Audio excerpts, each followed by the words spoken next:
All right, put this camera straight. Yeah. Okay, so I've got this. This guy has been very persistent with this question, and he has been copy pasting this question to every post. At first, I was like, what the hell? But then I decided, okay, maybe it's a question worth talking about. So I'll put a screenshot of the question. The question states by Ganapati Industries. Okay, hi Mr. Loy, I've been listening and watching your YouTube since the first lockdown. You have said so many things on Dubai. I really want you to make a video, and the topic is what if you were given a chance to be a ruler? What changes and actions and what rules will you bring to Dubai or UAE? I want you to make this cause I've heard a lot of you on Dubai. Now it's your chance. What if you're given a ruler? Then what would you do? Kindly make a video on this. I look forward.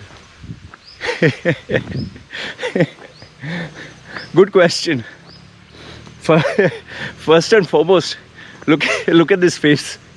You think anyone will make me a ruler of, forget Dubai, let alone any country? Maybe the tattooed planet, okay, or Star Wars. So first and foremost, nobody's going to make me. But then, let's say hypothetically, I did spend time thinking about this. Like, I really sat and thought, okay, fine, what if I was a ruler? First, the answer came like, oh, fuck, it's too many variables and too many things. But then, as I sat and thought, clarity set in, and I jotted down 5 points. Okay, because if you go on, you can keep having all the points. But I decided, okay, 5 key areas that if I was a ruler of, say, UAE or, well, what would I do? Okay, so these are the 5 points in no particular order. And if you're watching this video, do put down your comments and make it interesting. Let me know which point do you agree or disagree, or do you think I missed out on any? Apart from the usual, hey, shut the fuck up, look at your face and this and that. Let's keep it engaging, okay? So these are the 5 points which I've written down on the sheet of paper here, so that, I don't ramble on something that doesn't make sense, okay? So these are the 5 points. The first point that I feel is extremely important is money. The way UAE is managing money is ass-wise, man. It's really fuck all. Okay, now what do I mean by that? Okay, simple. Don't engage. See, whether it's a business or anything, you need money to survive. But money comes when the revenue is greater than the expense. If you look at UAE's decisions over the past 5 years, every activity that they have done is questionable, is stupid. It doesn't make sense. Like, what are they? For example, Expo 2020. What a fucking disaster. Okay. The amount of money that they spent was billions to market, to create the infrastructure, to promote. Now, yes, you will say, oh, they made it on the global map. Man, you could achieve the same fucking result had you put some ads. Just run Instagram ads, YouTube ads, and the normal marketing regiment. That would have been enough. Instead of spending the billions on ads, which they spent that kind of budget for Expo 2020, they could have developed entertainment places, or they could have built things where people would spend money. In fact, a simple one, you build a fucking casino, man, the amount of people ready to spend money in it would be bloody crazy. And then you'll say, oh, but it's Islamic. What fucking Islamic? They serve alcohol. There are enough and more prostitutes. Okay, they have all the shit that goes on which is not Islamic. Tell me which part of it is. In fact, even the relationship with Israel, is it Islamic? Come on, man. See, the problem is all of a sudden they become, oh, Allah and holy, and all of a sudden they become, okay, alcohol is available, you can get delivery to your doorstep. Which part of Islam is that? If you think I'm lying, go to any fucking nightclub, go to Dera, park your car in Jumeirah. How many prostitutes put their fucking card, oh, you want a nice massage and all that? You know what I'm talking about. So, when you're not Islamic, just straight away focus on those activities which bring in money, right? In fact, the banks are charging interest. What part of that is Islamic? So, instead of spending all that money on Expo 2020, building buildings where they're advertising nothing but shit. Okay, family will come there, but what are they spending? Have fucking casinos. Have fucking gambling zones where people can spend money. People want entertainment, man. Dubai, people come there, or UAE, for entertainment. They don't come for spiritual reasons to go to the mosque and pray to Allah, or go to the mandir and play in the temple or the church. No, they want to spend money. Nightclubs and drink parties and yacht parties where there are girls or hostesses and give all boom boom and bam bam and, you know, one shot, 500 only. Now must be discounted rate because of COVID. So, focus on money. The first one, like I told you, exported. The second one, in terms of this money only, you are, you know, I said, no, they're thinking ass-wise. See, in any business, the biggest expense, one of the biggest expense is salaries. You keep announcing, oh, government salaries are increased by 15%, 20%, 35%. What the fuck are you doing, man? You're simply increasing the expense. Yeah, you want to keep your citizens happy, but you're making them fucking lazy. You're giving them free, easy money. Where is the fucking productivity? Where is the competitiveness? Which is another point that I'll speak about later. Don't increase fucking salaries without merit. If there was a merit-based system, fine. It adds to the profitability, whether short-term, long-term. Simply for nothing, increase salaries. You know, in the last 10 years, UAE has increased the salaries like fucking, what, 50%. I remember when my mentor resigned from Dubai Police, he was almost dead broke. Imagine, he was at a director level. He was a, you know, head. And he was still broke because, you know, the salaries were small and he never took any bribes, nothing. He was an honest man. But after that, the next breed of cops and all that who came, fuck, their salaries and increments and all that was increased like crazy, man. See, money is a bad motivator. I can tell you this much. Money is really bad. Simple. If you think money is a good motivator, try giving money to your children. Oh, the greed will never end. You'll never do that because you know money corrupts. So why are you increasing the fucking salaries? And that is where, you know, they don't run it like a business. And third one, okay, if you're still fixated on Dubai knows how to spend money, this you know, they spend all this money on sending the person to the moon. Remember, moon and Mars and all that nonsense. Tell me, what is the financial benefit of sending someone to the moon? Yeah, you will just show everyone, oh, my balls are big. Look, check how big my balls are. Oh, we will have what? The colony on Mars. You can't fucking build a colony in a fucking desert. What you'll build in a fucking Mars, man? What shit are you talking? So the first point is simply this. Focus on money, on profitability. Run the country like you run a fucking business. Customer service, options to spend money, temptations, you know, like how they make Candy Crush addictive. Oh, you spend little extra, I'll give you more points. And come on, man. There are enough and more people. You have the talent to and the resources to do it. Simply the way you fucking spend, like Expo, we'll bid for this, we'll bid for that. And you spend billions into a project 6 years ahead, and then you get fucked and bamboozled. Tell me how has Expo 2020 benefited financially? Whereas if you check as a balance sheet, expense versus income, fucked up. Sending to the moon, expense versus income, fucked up. The government expenditure, expense versus income, fucked up. Come on. And that is why they're not able to pay the fucking loans. 31 billion worth of loans you take, and you're living a life of fucking credit. Shame. So the first one is money, okay? And tell me if I'm wrong. First one.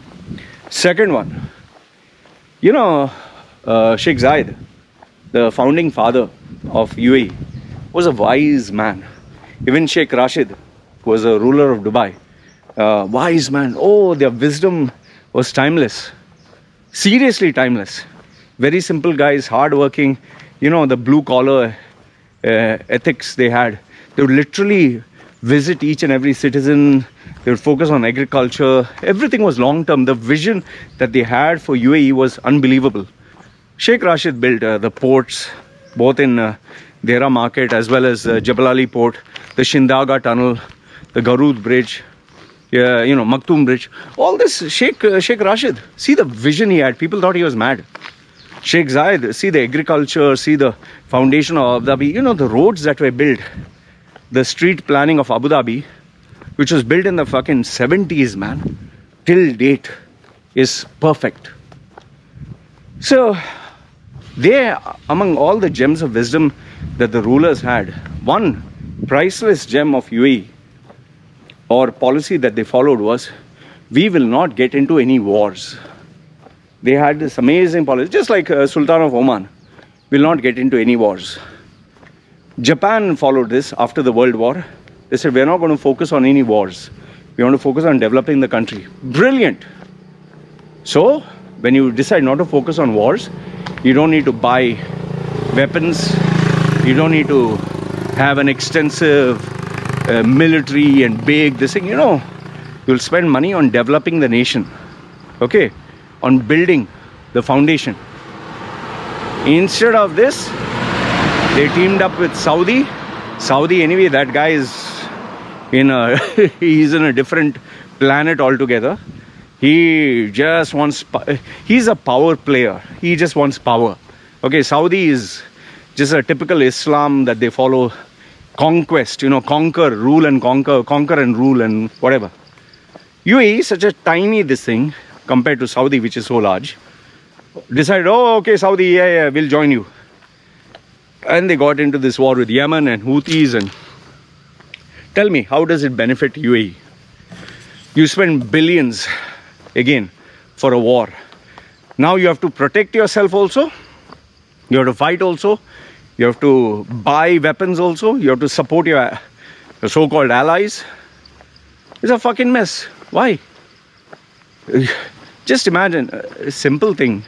If you get into a fight with one guy, okay, and you have hurt him, he'll come back to take his pound of revenge. So you'll have sleepless nights.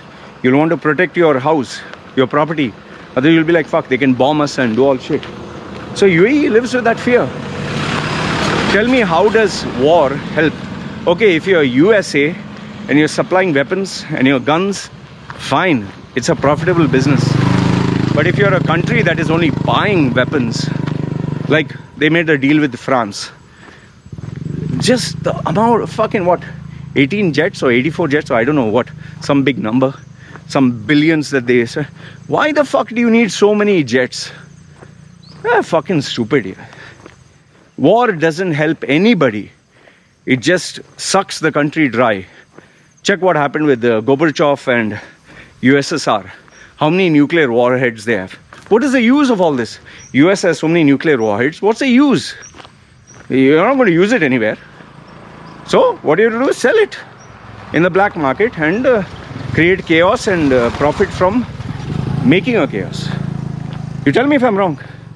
That is the second point. Number 3. See, UAE is a small, piddly size country, peanut size. In this small little peanut of a desert, okay, in the 70s and 80s, lot of expats came there. That is why the population of 9 million, hardly 10% is locals, Emiratis, or maybe 2% or something. Okay, let's round it off to 10%. Only so many pure Emirati locals are there. Okay, the rest, 90%, is all expats. Now, you're getting so much of talent coming in. Agreed, not all of them are gold or PhDs or scientists. But when you have so many people coming into the country, you're not offering them citizenship. You're not offering them residency, permanent. Okay? So what happens?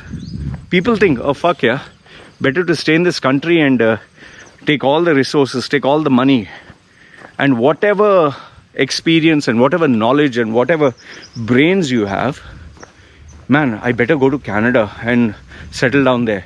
I better go to USA. I better go to New Zealand, Australia. So imagine they took a step and came there. They built the country, okay, by giving their, mind power or manpower or whatever. And they create a next generation of really smart, intelligent children. But they know for a fact we are in no man's land. So the intelligent ones leave. They plan out, okay, I'm 40, I'll be put on the road. I'm 30, I'm another few more years. I might as well give the best years of my life to another country. See, even in the career path, your career actually starts growing after the age of 30. Who do you think wants to stay in UAE? They will only stay just to make fast money, quick money, and get the fuck out.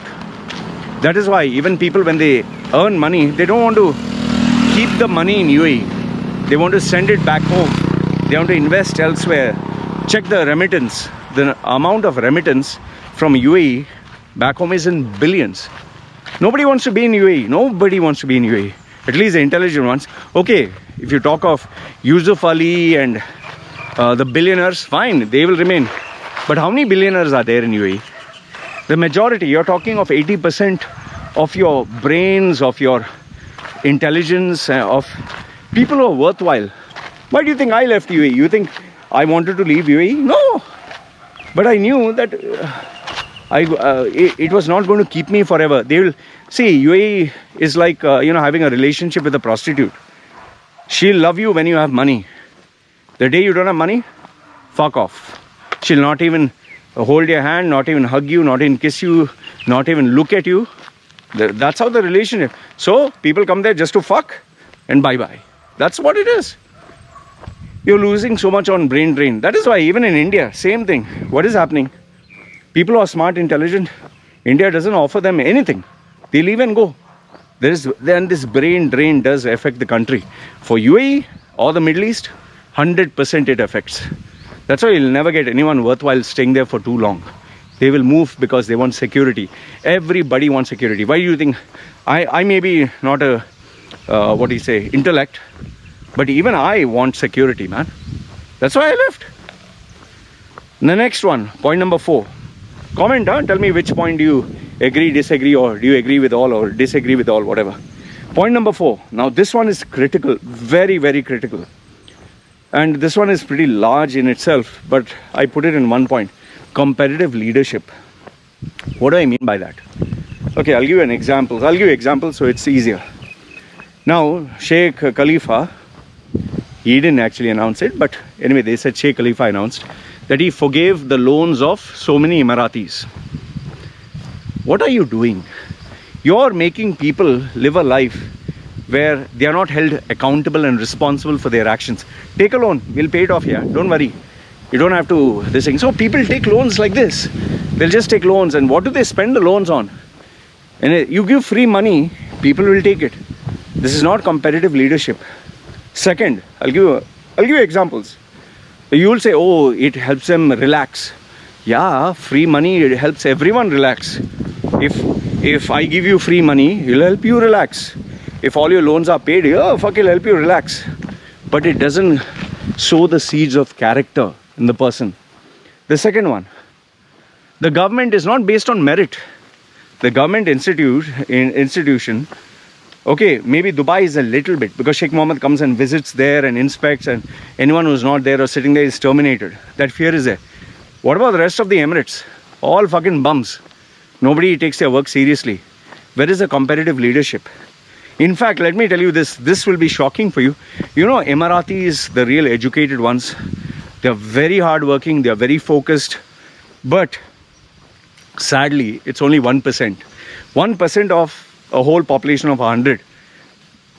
So, you can't do anything. If UAE were to focus on this 1%, give them the support and encouragement, they would have achieved greatness. In fact, let's go one step further. I said competitive leadership, right? Why don't you bring all these youngsters, this dynamic, this thing, Start training them for government jobs, so positions of power. You can groom them to become future CEOs, but don't give them a fucking easy way. In most of these multinational companies, they give locals, what, 30 times fucking salary. An Indian will get 1,000, Emirati will get 30,000. You know, just imagine the graduates of UAE, the Emirati graduates, their starting salary is $10,000, starting salary. Let's match that with other countries. The starting salary, you think for you, if you're a college graduate of an ordinary college or school, can you expect $10,000? No, you'll be busy in McDonald's or somewhere flipping burgers, being a security guard, pushing boxes for Amazon. But that builds character. Washing dishes and, being a cook and doing all these meager jobs, it builds character. Tell me which Emirati is doing that. Which Emirati is a security guard? Which Emirati works flipping burgers? Which Emirati works as a cleaner? What character do they have? Yeah, they are given a spoon up their ass. Silver spoon, a gold spoon, to be $10,000 salary. Oh, big position. You're spoiling the generation, man. What competitive leadership? You're sowing the seeds of a self-entitled generation that doesn't give a fuck. That just wants easy. I'll take a loan, they'll pay it off. I'll get a bonus, 4 or 5 salaries. Oh, I can come on time and go early. In fact, in Emirates Airlines, my girlfriend was working there, ex-girlfriend. She used to say these Emirati students who come there to be trained for a job, they put their legs up on the desk and they don't give a fuck. They have a separate HR. In fact, the funny thing is the manager gets paid less. This is a funny part, huh? The manager, Indian manager, training these graduates, training them, they are many levels lower. That manager gets a lesser salary and these people get double of a manager. The poor manager drives a Toyota. These graduates drive a BMW, 4-wheel drive. What the fuck is this, man? So where is the leadership? And last not the least, in competitive leadership, Sheikh Mohammed is a leader. Fine. He is the head of the table. Tell me, where is he grooming his children? He must be having 70 children or more than that. Officially, he'll just show 1 or 2 in the front. These guys, these sheikhs, have 1 wife, 2 wife or 4 wife. Means legally. Not legally is not the right word. They means publicly. But they'll have, Sheikh Zayed was supposed to have more than 70 sons. That is as per urban legend. I don't have the official evidence for this. But just imagine, 70 sons. How many wives must have been? What, 20, 30 wives? Okay, 70 sons. Now, this is their culture. I'm not making fun of it. Fine, you have 70 children. Fine. If all the 70, you had given them world-class education, put them for Harvard or Oxford or Yale, given them leadership training, make them studied in the best universities and worked under the best minds, put one son working directly under Elon Musk, one son directly working under Jeff Bezos, pay them fucking billions, make them, groom them. When they come back to the country, just imagine 70 sons, 70 CEOs for 70 positions, government or, man, the country would be so great. Instead, what do? Do I even need to say it? I'm local. Just drive a fucking Nissan Patrol, go smoke shisha and do all boom boom when you go to UK and other countries. What the fuck here? Come on. So this leadership is not there. Why? And they are not bothered. Why? Father's taking the headache. So let my father work here. What the fuck? I'm enjoying free money. I mean, if I were to do that with my child, she'll do the same. But I said no. She has to work her ass off. Even today, as my small little baby, I don't give everything easy. She has to, even though she's 2 years old, she sleeps on the ground, no AC. And if she wants something, she has to do. My wife always makes her do this work, then I'll give you the ice cream. Do this work, then I'll give you food. Yeah, that discipline is not there. And last but not the least, the fifth one. I've said this so many times. UAE changes its laws like a person changes their underwear. It's very simple, man. You just introduce laws, change the laws, create new laws. People are fucking confused. What the fuck are you doing? I'll give you a simple example. Just see how many times they've changed the COVID rules and regulations. Ask anybody who tried to get into the country during the COVID lockdown. How many times? Every 2 weeks, there was a new update. In fact, if you go back to the, 10, 20 years, when the property boom, or 10 years, sorry, 10 years or 15 years, when the property boom was there, they had announced, we'll give you what? Freehold property, you'll get citizenship, or you'll be in the country, you can stay forever and all that. What? How many times the laws were changed? In fact, now they have this gold visa. How many fucking visas? Talent visa, special visa, platinum visa, lifetime visa. And now, before, gold visa was based on merit. Now gold visa, any Tom, Dick and Harry is getting. All superstars are getting. Lionel Messi is getting. Giorgio Armani is getting it. You think they want to fucking stay in the country? The people who are working and giving their ass to you, they should be given the gold visa. Then all of a sudden you made doctors and nurses. Fine, that was a good thing. But what about, a few days ago there was a news that this teacher who spent 40 years of her life teaching, the poor thing, from our own English high school, she had to leave and go back home. Just imagine the poor thing. What must be going through her mind and heart, living in a country where she spent 40 years working. If you had a little bit of decency, you would have given her at least some kind of visa to stay forever. Shame. Fucking shame. Now she has to go back to a country where, at her old age, where nobody knows her, nobody gives a fuck about her, she is a stranger to everyone. And she will die soon, because she'll just be like, who do I know? Nobody knows me. This is the problem. So many people who are in their 60s, when they have to leave UAE, they'll be like, what the fuck will I do, man? So then they try to stay somehow, because they know, oh, my money will be taxed and all that, might as well just stay here. It's a very depressing thing, Look, overall, I can keep giving more and more suggestions. But these are the critical ones, the major ones. In fact, UAE is spending more time now trying to please and kiss ass and be famous and make friends with USA and Israel and show we are the biggest, we're international, and show off. This is all fucking waste. It's like me trying to show off on YouTube. Hey, Instagram, hey, Facebook, I'm great and all that. Doesn't help anyone. Anyway, since you asked me what has to be done to focus on, if I was a ruler, this is what I would have done. Remember, there's no easy solution.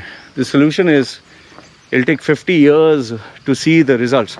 Like Sheikh Mohammed built UAE, and it took time, 20, 30 years, 40 years. This strategy has to be applied for the next 100 years. Then Dubai will be, or UAE will be, the greatest. Otherwise, every time you keep fucking changing, oh, this month we'll have this rule, next month we'll have that rule. Okay, we don't care, expats come here. Okay, you rich people come here. It's not going to help. So anyway, this is what I wanted to say. Let me know your thoughts. Do you think I'm right? Do you think I'm wrong? And yeah, Mr. Ganapati Industries, appreciate the question. Let me know your thoughts. Do you agree, disagree? And what do you have to say?